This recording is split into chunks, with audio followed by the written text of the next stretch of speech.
Yo, what's up guys? Welcome to a brand new video on Prize Picks. We got plays for college football Saturday in this one. First off, sorry if it's a little loud. I got my wash running in the background, but we are on an insane hot streak in the YouTube plays. I'm going to show you guys. This was our last college football Saturday. I gave out 5 plays and 4 of them hit. We barely missed with Gabe Burkle right here. Actually, I mean, like, that one was really tough, honestly. And this one was the NFL video. I gave out 5 plays again. Mark Andrews drops the pass, like, 3 times in this game. It was absolutely ridiculous. We did not end up hitting this, but 8 out of our last 10 in the football, and then going into the week, we hit an NHL play, another NHL play, and then another NHL play. So, like, look at this, 500 to win 1,000, 500 to win 885. We have been cooking in the NHL and on basically every single sport in the free picks. So we're going to try to do it again. I got 5 free plays in this video, and I got a 3-pick parlay as a bonus to end it out. But first up, I want to say how you guys can get more free plays. You can hop on the Winnable. Like I said, completely free. Just hit the link in the description. Sign up for the free plan. Basically what this does is you subscribe to a plan, and then you just receive the plays on your phone. It'll literally text it to you. So basically when I don't want to sit in front of a camera and a mic and give out a free play, I can just see a line change, send it out to all you guys for completely free, and then you tell the bets. I literally just send a PrizePicks link or whatever it is. Super convenient. You get bonus free plays. Link is in the description. Now, let's talk about how you guys can get free VIP because our VIP has been popping. I'll show you guys the how should I say, the spreadsheet, because I literally don't hide anything on these videos. I'm showing you guys every single play that we've taken. 17 units profit in the last 10 days. So insane on the VIP. You can literally look at every single play that we took. I'm not trying to hide anything. And now let's move into how you can get free VIP. Free entire month of VIP. If you text me at this number, all you gotta do is text me proof that you signed up for Sleeper or Chalkboard. And the best part is these apps want you to sign up. Sleeper's giving you a free 20 bucks just for signing up. Chalkboard's giving you a 100% deposit match and a Patrick Mahomes free square on Sleeper. Whatever the new user special is on Chalkboard, it's basically going to be a 0.5 yard square. So if you're in any of these states right here, purple states or green states, you are eligible to get a free month of VIP and all these insane promos. All you got to do is sign up on one of these apps and then text me at this number right here. Now, let's move into the plays for the day because we've got a lot to get through. A heck of a lot to get through. So, we're starting off in the Indiana game right here. So, Indiana's been playing out of their minds, as everybody knows. Now, nobody's sleeping on them anymore. So, if you look up Mendoza, you'll see against Oregon, this is going to be a tough matchup for them, but I honestly still think they could pull off an upset here. We will see. Against Oregon, Mendoza has hit this in 4 of the last 4 games, right? So, he's very, very solid here. But now he plays against an Oregon team who, you know, have been, I mean, you want to say that they have quality wins, but then think back and, like, if their quality win is Penn State, is that really quality? Because Penn State looks kind of ass. So, we don't really know, actually, how good this Oregon team is. Indiana, on the other hand, do have quality wins. They beat Illinois dominatingly, and they won last week as well. So, they look really good. 29 yards. I like him on the over, but what I like even more is just going straight up for the wide receiver. If he's going to have a great game, if Mendoza's going to have a great game, you know who else is going to have a great game? Surratt. So I like Surratt here. You could take him on receiving yards, but what I think is going to happen is if Indiana's winning this game, they're going to have to pass the ball because they stay aggressive when they win. You saw that against Illinois. And if Indiana's losing in this game, they're going to have to pass the ball in order to catch up in this game. So it's literally a win-win scenario. No matter what, Surratt is going to be targeted a ton in this one. And I don't even mind taking him over on receiving yards, but I absolutely love taking him over on receptions. 5.5 receptions is nothing for this man. He is the number 1 wide receiver on this team. 6 against Iowa, 9 against Illinois. And then these last few games, honestly, I wouldn't even count these because they're not playing up against quality opponents. But against quality opponents in big games, whether they're winning by a ton or whether they're losing by a ton or whether it's a close game, he's hitting this on the over. So, absolutely love Surratt on the over at 5.5 receptions. But now we're heading into play number 2, and I'm going towards a game that probably a lot of people are sleeping on right now, and it's Notre Dame taking on NC State. So NC State right here is the road team. Notre Dame is obviously favored to win this game by quite a bit. And you want to take Carr over on the yards. You want to take Notre Dame to just, you know, put up a statement win against the NC State team who are kind of challenging. Like, they're not great. But if this game turns into a shootout and Notre Dame's defense does not show up to play, NC State's offense is strong enough to hang around in there, right? So you want to take Notre Dame to just go over on the passing yards at 262. And I'm going to show you guys. CJ Carr's regular line sits between 230 and 240, right? Now they're playing a terrible defense at NC State, so they boosted his line by like 20 or 25 yards. Now we might want to stay a little bit away from that because it's at a fairer price. Another example of this, Jordan Faison. right? His line is usually around 55 to 65 yards. Because they're playing them against a terrible defense, it's a great matchup for them. They're going to boost his line up to 73.5.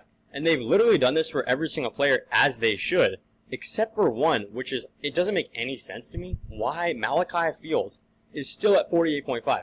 He usually gets this against a regular opponent. And the only time he hasn't hit this in the last couple games, he barely missed against Boise State. His usual line is literally this. His usual line is like 40 to 50 yards. Now they're playing up against a very easy matchup, and they haven't moved him at all. This is probably my favorite play of the entire day. Well, I mean, that's hard to say. There's a lot of good plays, right? But I love Fields here. I've been watching NC State every single week because they are my team. And even though I'm a fan of them, I know better than anyone that their defense is absolutely garbage, right? Their defense is terrible, especially their secondary. And, a good passing offense like Notre Dame right here. Fields over at 48.5 feels like a gimme, right? And I also don't mind you taking him over at 24.5 on the longest catch, but 50 yards, 50 receiving yards? Like, what are we talking about, man? That's ridiculously easy for this man to cash out in this one. But we're going over to our next play. We're going actually to our former NC State player. He was an NC State player last year, and he absolutely cooked. And then, good for him. He moved on to a bigger and a better team. The guy who I'm talking about, of course, is KC Concepcion. So, 66.5 receiving yards. We are slamming that on the over. He's had one down week. I don't even know if you can call it a down week. He still had 60 yards. He was literally the most consistent wide receiver in all of college football. Nobody's going to talk about it because they still want to talk about Jeremiah Smith and, what Ryan Wingo really should have been.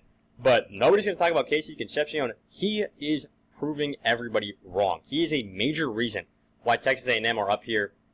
And, of course, you want to mention Craver's name as well because his line is ridiculously high. He is just as solid, right, at 80 yards last week.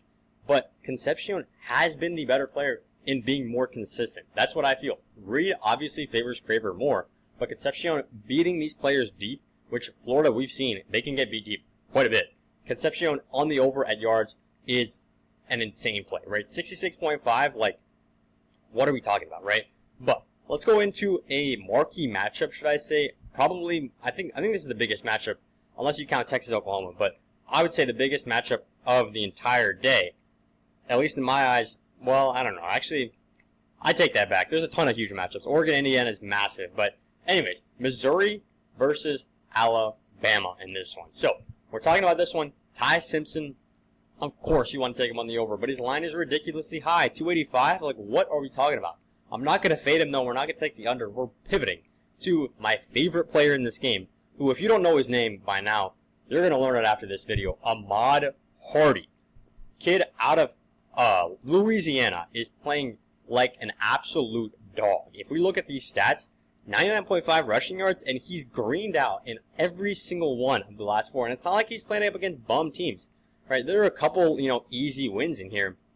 But against South Carolina, 138 yards. Against Kansas, 112 yards. And yeah, of course he's going to stat pad against teams who are less good. But this is exactly what we saw out of Ashton Genty last year. Let's not forget about that, right? Now he goes up against an Alabama team. And this is the key part, right? You might be like, well, now he's playing a tough defense. Alabama might actually stop him, right? And by the way, he's had a touchdown in every single one of his last few games. And he's hit this longest rush in every single one of his last few games, too. So you might want to think, oh, Alabama's defense is, they're strong. They're a big name team. They're probably going to be able to stop him. Let's look at Alabama's last few games. Against Vanderbilt, they allowed Cedric Alexander to get 76 yards and a touchdown in only 4 carries. So what does that mean?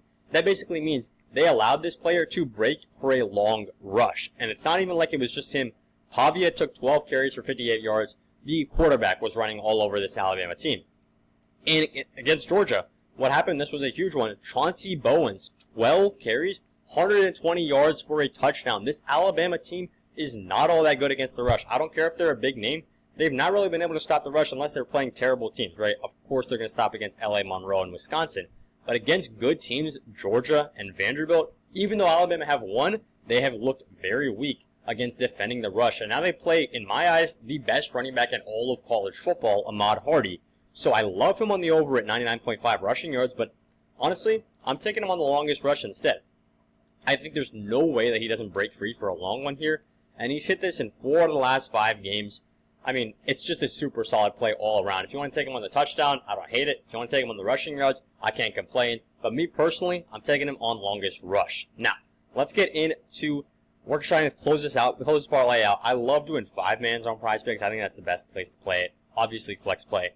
But let's go ahead and talk about this one. I'm actually going to show you guys 2 sides, and you can take either one that you want. But first up, let's just hop over to the game. It's going to be USC in this one, taking on Michigan, right?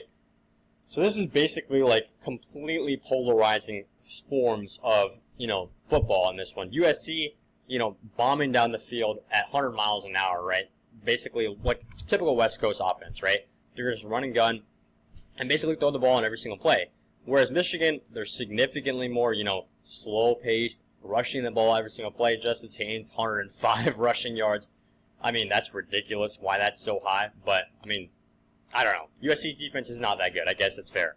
Bryce Underwood also runs their backup running back for 40 yards. So this is basically a clash of ideas, right? You see Michigan, who love to run the ball. USC, who love to throw the ball. So, in this one, I'm taking USC. Jaden Maiavi's line is usually at 280, 290. At the beginning of the season, his line was over 300, and he was producing. He had 420 yards against Georgia Southern.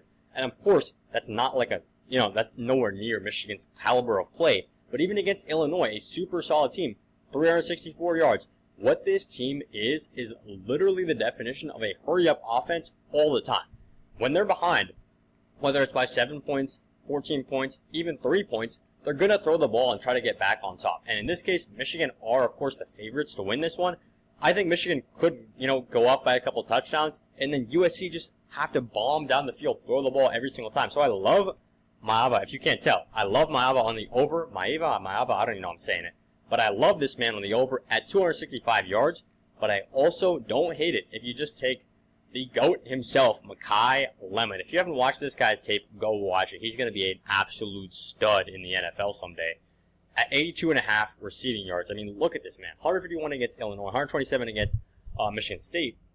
Have a play against Michigan, and his line is suddenly at 82.5. This man's line was up at 100 yards plus before this week. I don't understand why they're dropping it so much. It's not like Michigan's cornerback room and their safeties are just insanely good. Nobody is good enough to stop this USC team. That's just the fact of the matter. So I like taking Lemon, and I'd honestly take Maiava too. So I might lock this in as a 6-man, honestly. It's going to be a little bit tricky what I want to do, but these are 5/6 of my favorite plays. I mean, these are kind of the same one because I like this as a correlated duo, but we're not done just yet. I told you guys we had a bonus play, and I'm not lying when I say that. One thing, before we get it, make sure to lock this play in on Sleeper. This is a bonus play that I'm going to show you guys because this Sleeper play is giving you Dante Moore discounted all the way down to 240.5 passing yards. Against Indiana, this one could actually be a shootout. He could hit this in the first 3 quarters. I'm being 100% honest there. And then I just went ahead, and as you guys can see, it's 5x right here, so pretty solid payout for a 3-man. I'm locking it in with Makai Lemon, over on yards, Ahmad Hardy, anytime tutty. So this is my 3-man parlay on Sleeper. Make sure to sign up on Sleeper because if you guys sign up on Sleeper, not only are you getting the Dante Moore discount, because you're a new user, you're also going to get a Pat Mahomes discount. So absolutely insane. These apps are basically begging you to get on. So sign up if you're in any of these purple or green colored states. Get your free $20 on Sleeper. Get your Pat Mahomes free square and get your Dante Moore discount. As well as that, if you're signing up, go ahead and text me. Just text me the word Sleeper or whatever the heck you want to. I'll get you on a free month of VIP. But yeah, that's all I got for the video. These are my 6 plays over here and then 3 bonus ones. So we got a ton of stuff riding. I'll see you guys in the next one once we cash.